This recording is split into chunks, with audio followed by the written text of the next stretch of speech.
bonjour.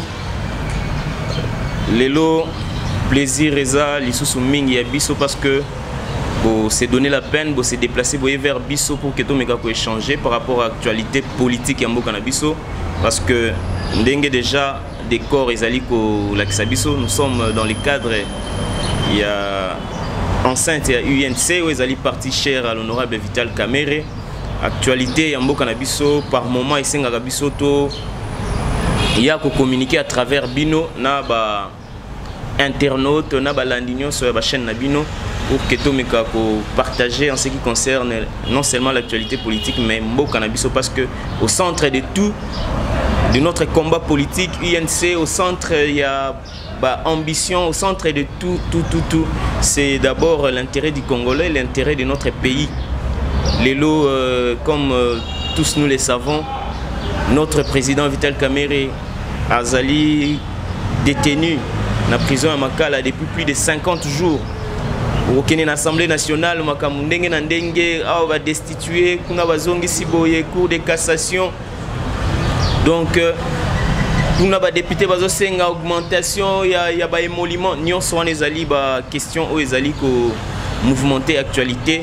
Il y a un cannabiso, il y a vraiment tout ça, il y a changer nabino pour que tout le monde puisse point de vue nabiso par rapport à la question. Et moi, je vais me soumettre à cet exercice. Il y a là, où se adresser nabiso pour que tout le monde pour éclairer l'opinion tant soit peu. Voilà un peu l'objet. Je suis Joël Mungu, cadre et jeunesse à UNC et vice-président et jeunesse à Ville à Kinshasa. En ce qui concerne détention, il y a honorable Vital Kamerhe.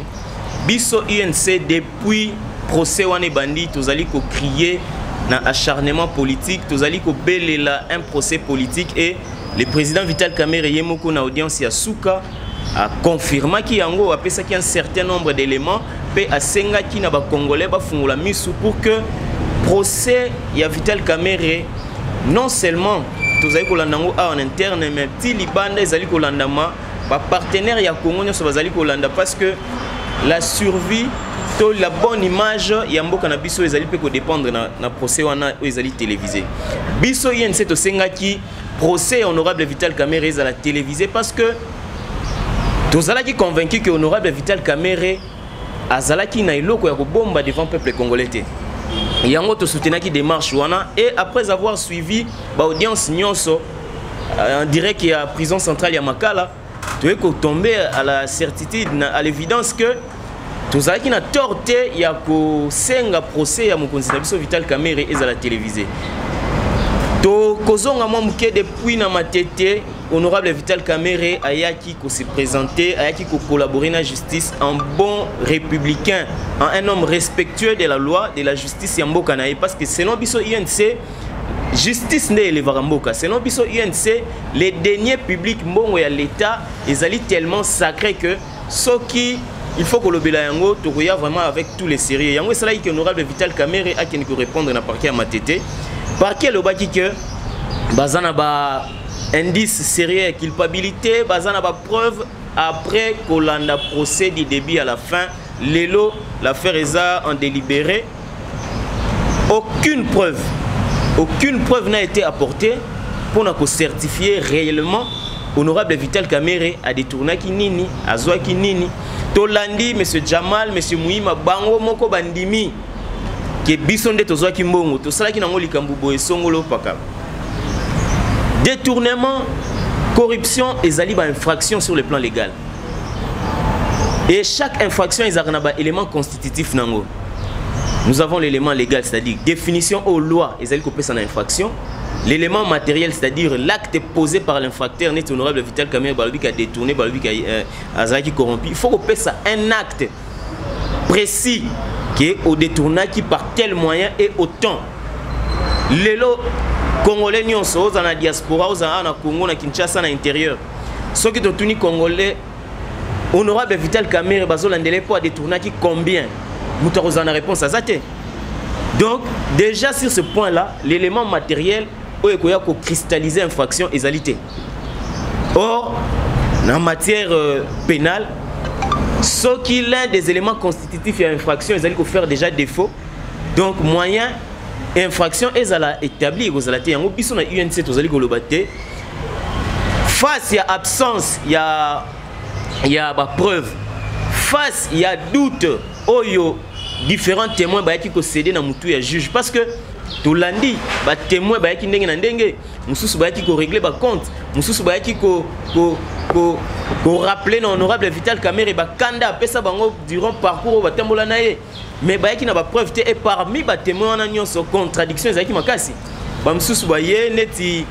L'ancien ministre des Finances, Henri Yave, le gouverneur de la Banque centrale, Bayaki, en tant qu'expert, principe, contrairement à Batumsous. Donc, face à la contradiction, le tribunal est dans un doute et les doutes profitent à l'accusé. Donc, face à l'absence de preuve, face à doute, témoin va se mettre dans le juge. Donc, honorable Vital Kamerhe Azali na droit, ya kozwa liberté, Azali na droit ya kozala acquitté parce que état de droit, Azali kaka condamnation à coupable, état de droit, Azali pe relaxation, to acquittement, ya ba tout bazali innocent. Donc, lelo face à l'absence de preuve, honorable Vital Kamerhe Azali innocent, Azali ko mérité liberté, le col congolais nyonso. Tolandi procès, bozaba journaliste procès zaki télévisé, bino ba panisa onde boyebisa biso ke TV za radio te, biso nos tolandaki. Vital Kamerhe, même les membres de sa famille baye, ba koti même na vie privée na ye, o ezali sacré, o ezali basimba raté mais basimbi, mais l'homme est resté serein, il a coopéré avec la justice et comportement na ezaki exemplaire na niveau ya prison biso tolandaki batum suba mekai ko monter makambo, il va mettre le feu boye boye, mais après que famille na ina so baleki na bar le feu yango ba kosa biso ezab.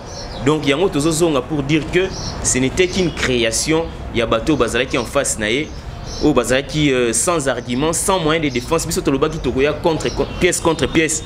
Mais qu'est-ce qui nous a été opposé? Supputation, imagination. Or, l'État, on ne les gère pas avec des supputations. L'État, ce sont les écrits, la traçabilité. Donc, biso, tozali serein, pe tozali ko senga na ba Congolais no so bazala éveillé. Justice de fort, au balingi ko faire subir na honorable Vital Kamerhe, biso to continuer ko dénoncer yango tina suka. To continuer ko belela Congolais atika la debout, azala vigilant ala ndela dossier oyo parce que Congolais mon côté akoyi kozala victime ya ba machination. Tozoloba état de droit, indépendance et justice, mais jusque là c'est vrai, juge Nabiso, ils ont été quand même exemplaires, bien que makambo reproché pour moi Mike Zali, mais il y a certains signaux où Zali ko lakisa que réellement justice en pesa pour moi totalement indépendante. Togoyo kabatum sous parti civil wa belela Vital Kamerhe to sambi ndenge ni na to lobi ndenge ni tu n'échapperas pas. Donc nous sommes les makambo to vivaki pendant procès, mais biso tozali serein. Peut tozali ko retirer confiance na biso na justice congolaise oyo bazana na temps ya ko se rétracter, ya ko revenir au bon sens pour dire les droits conformément à la vérité, conformément au principe conformément à la loi. Donc c'est ça notre souci, que le verdict soit dit non pas sur base d'injonction aux officines politiques, mais que les droits soient dits conformément à la loi. Ninge ba yekolaki na classe ba rendre justice bongo, justice wana nde ekoyeba ko élever nation na biso. Donc biso tozali serein donc et biloko wana batu bazon tant tozoloba instrumentalisation, tant tozoloba acharnement politique, batu peut-être bazon di bisote. Mais nous avons suivi même au sein ya ba partenaire na biso mususu tokotanga ba kombote un responsable d'un parti partenaire au lieu azalata na doute asenga attaque justice salamusala nango de manière indépendante, mais comment nazoloba tozali kosenga na batu to bandaki awa 15 millions tozo kosenga na bato bazali na dossier 15 millions ba démissionner na présidence pour que batika ko désacraliser institution président de la République. Donc ezama loba oto yokaki na ngambo ya ba o baza partenaire na biso, mais le dossier 15 millions ezaba boyoki on a dossier Vital le dossier à saut des moutons, qui n'ont pas vital. Non. Tout ça pour dire que c'était un plan savamment monté, mais le collaborateur qui crime parfait a raté. Montage en opéra tagi moi mke yango lelo biso toza certain que Vital Kamerhe il faut la libérer parce que nangambu acharnement au bokolo bezo uta lelo président de la République Fachi biso tozali na doute moko te que azali pe na bonne foi ya pour faire avancer état des droits aux ali notamment respect ya mibeko respect ya ba texte accord ya Nairobi auto signé ki wana ezali pe l'une des questions ezali ko soulever moi ba nungu ezali pe ko soulever moi ba nungu accord donc certaines personnes, Nangambu ya cash, bah là que le président Fachi a respecté l'engagement a été pour que bah écarter un adversaire politique. Oh bah comme il est considéré comme un adversaire politique alors que lobby tout yemba qui Kamerhe coaché bisonyoso. Vous comprenez? Acharnement et quoi qu'on va appeler sur ce point-là. Il y a bateau bah l'ingba pousser président Fachi dans non respect ya ba principe, dans non respect ya parole donnée. Et nanga bokash ba on s'appelle en arrestation à Vital Kamerhe pourquoi parce que ba yebi ke na UNC to digérer en mabe to tomboka to senga caché kabwana et ça va affaiblir le président Félix donc mutuna makambo oyo azo tirer ficelle na ndenge na ye pour que le moment venu ezala au bénéfice na ye et to suka wana te même ba partisans ya balkanisation pe bazo s'appelle loko po ba yebi que fief naturel et honorable Vital Kamerhe ezali na est. Le loso que Vital Kamerhe a condamné, peuple que na est a retomboka et bango ba ko réussir plan machiavélique na bango na ko balkaniser Congo. Yango sur base ya ba élément nyon sonné tozali ko lobaki, c'est un procès politique. Il n'y a rien de judiciaire là-bas parce que il n'y a aucune preuve qui n'a été apportée. Au sein de témoins contradiction et c'est mettre doute dans mutu ya juge donc tout ça doit profiter à l'honorable Vital Kamerhe et il faut Azala acquitter.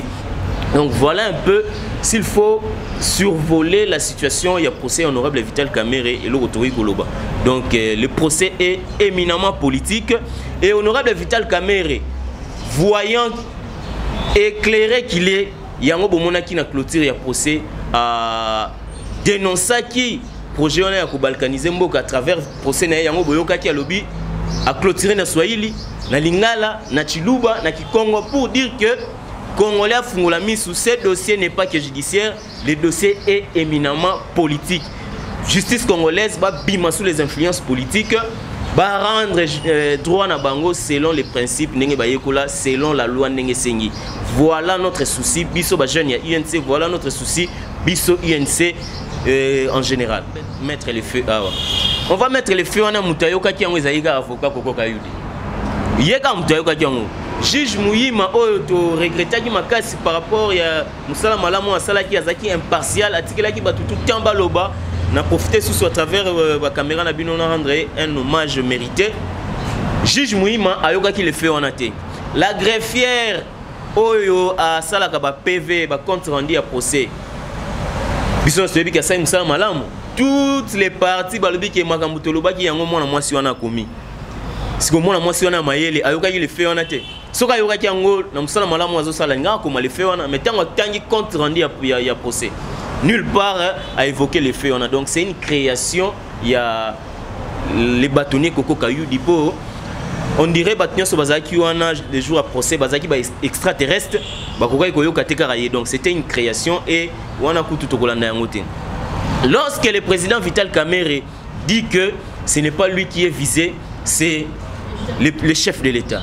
Justement, on veut affaiblir le président de la République, son Excellence Fachi, à travers son bras droit, son collaborateur principal, l'honorable Vital Kamerhe, son allié de taille.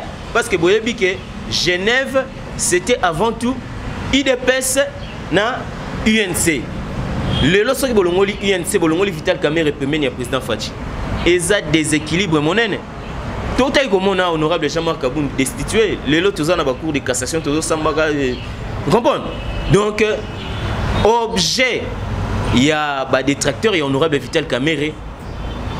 Na ya cash, na ya président Fachi ezali ba panzanda ku ba buka cash pour que en face na bango na 2023 bazala nzela izala polele. C'est ça la vérité. Mais yango tozali ko senga na bande ko na biso notamment IDPS bande ko na biso nyonso ya cash ba allié nyonso ya cash bazonga au bon sentiment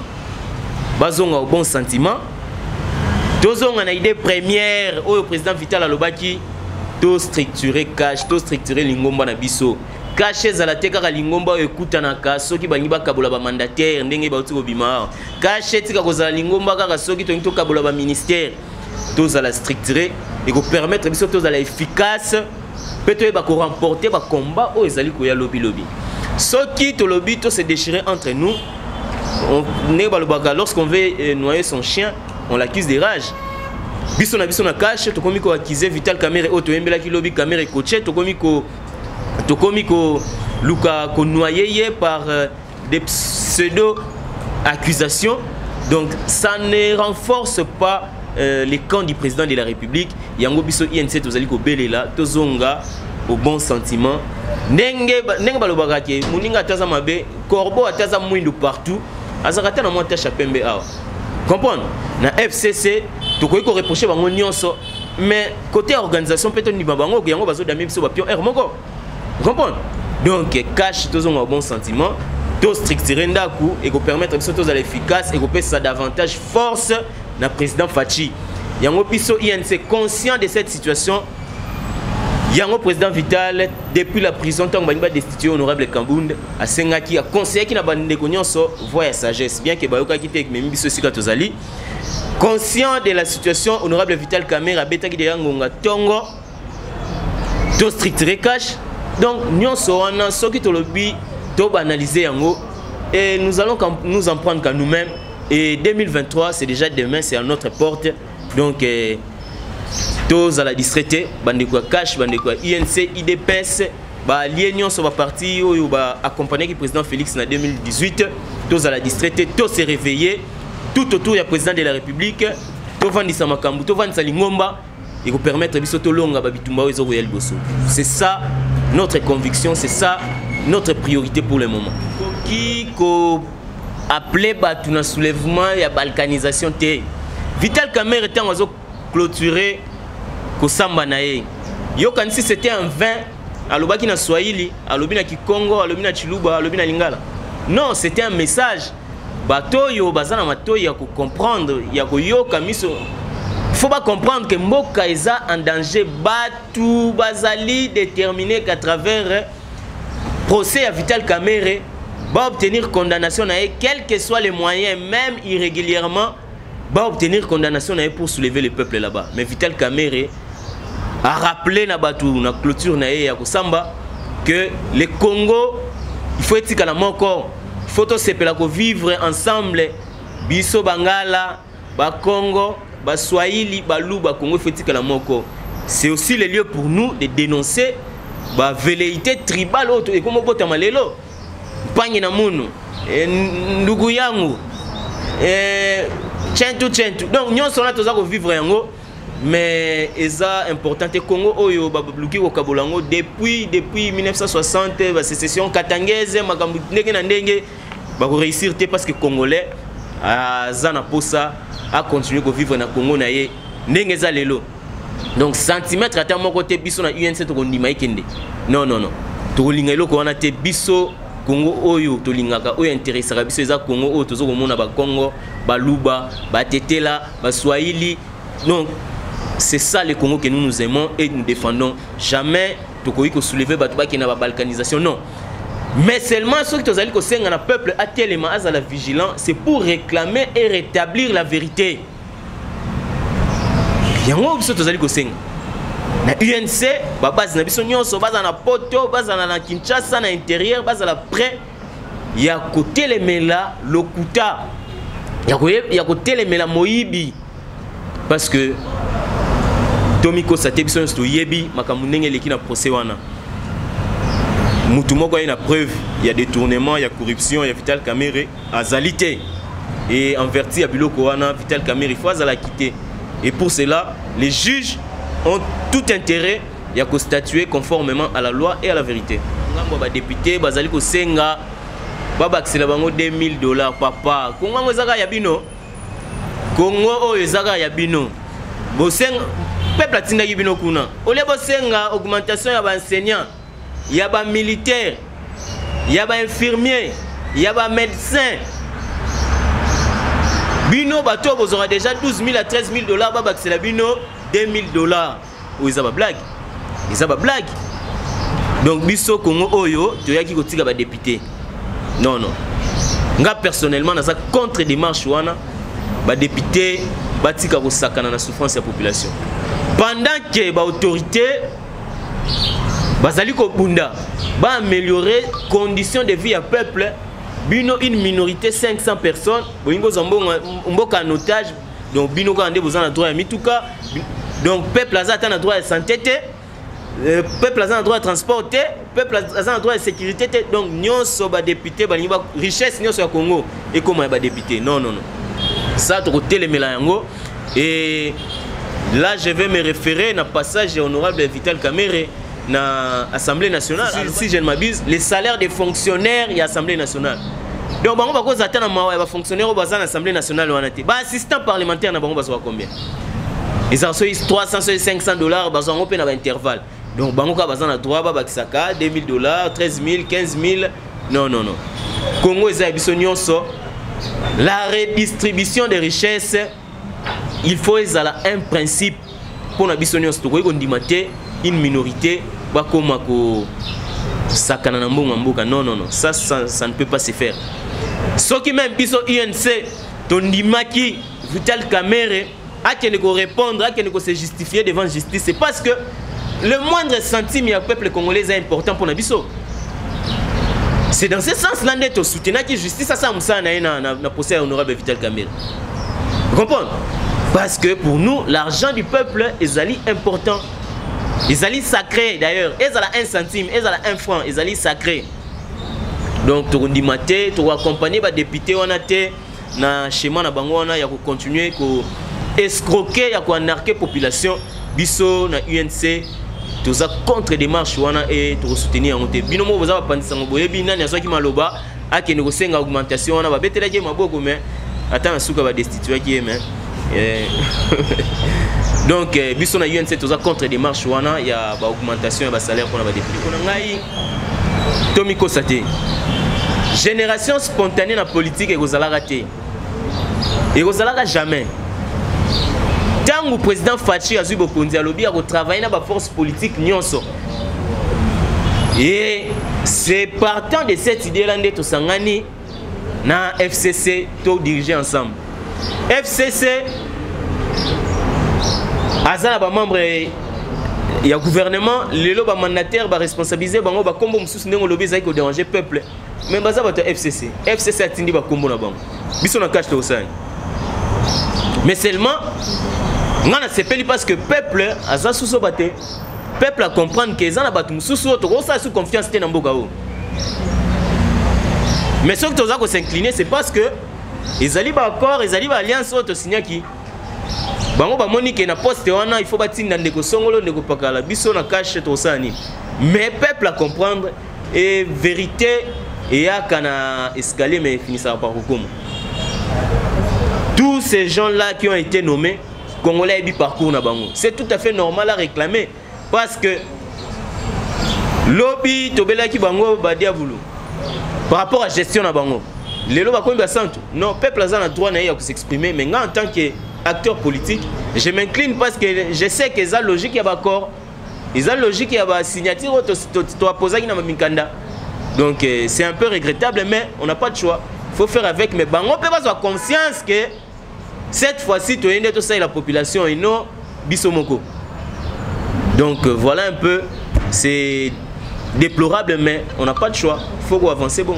Honorable Vital Kamerhe, Tozali Kozela, acquittement naie parce que signons non cela qui biso que Azali na droit ya Kozala quitter. Par rapport il y a cash FCC désordre Ezali. Instabilité zali, ba pot de banane zali, mais ce qui les autres se décidé, tout ce qui va servir ba intérêt ya ba camp politique, tout ce qui a au devant de tout l'intérêt du peuple, tout pour réaliser makambu ebelé na 5 ans oyo. Ba tout ba lobby que 100 jours ezamabe, 100 jours ezamabe, 100 jours ezamabe. Mais tangu biso cash to accéder au pouvoir, rien qu'en 100 jours, la volonté politique, malgré les travaux et les retard, la volonté politique est sali que bonne volonté pour servir le peuple sali que lelo malgré le retard, baso de moutons et les obima de terre. Ok, na kan kokolo, na kan chachi, ba maison et les obota, na kan kokolo, ma yezobima, des dizaines de centres médicaux réhabilités, équipés à travers la République. Donc la volonté elle est là, mais tout l'esprit à côté à bâton dans les roues, parce qu'au finish, le peuple n'y gagne rien. Et la logique où on a et belé bah vous allez sanctionner à 2023 parce que c'est déjà demain. 2 ans il y a un calamité. Donc 2023 c'est déjà demain. Donc tout c'est ravisé, tout c'est au centre et action nabiso, il y a combat politique nabiso, réellement le peuple congolais et wana tozala gagnant parce que ceux qui politique à moto sali en kaka sans quoi améliorer conditions à la population tina nango yozani. Donc biso cash les tozali fier na déjà tout réalisé bien kenzela ezana no mulai bien kenzela ezana no mulai ya kosala ezana no ebele ba défi eza makasi yango tozali kosenga tolonga na distraction ya ba procès zanga tina ya ba bâton dans les roues. Donc peuple a organisé nango eloko monte peuple a organisé eloko monte na démarche wana na nzela wana.